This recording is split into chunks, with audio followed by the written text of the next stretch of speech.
Welcome to McPlum, simple solutions served daily. You begin by preparing accounts. Sign into your parent Microsoft account on the console or online, then add child profiles into a family group so controls apply. Once added, verify their email or phone and enable two-step verification to protect settings. Make sure you create a strong parent account PIN immediately. It prevents kids from changing rules. Do this now so subsequent steps enforce limits correctly.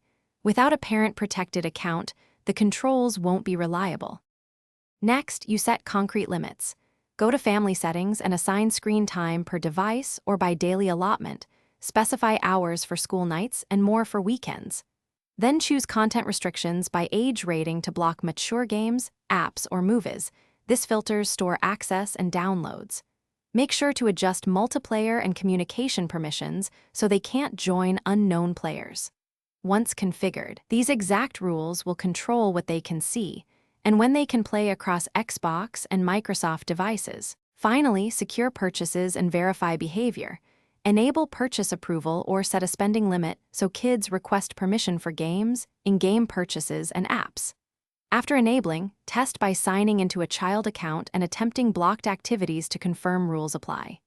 If something fails, sign out, power cycle the console, clear cache, and resync family settings. Make sure the console has the latest update.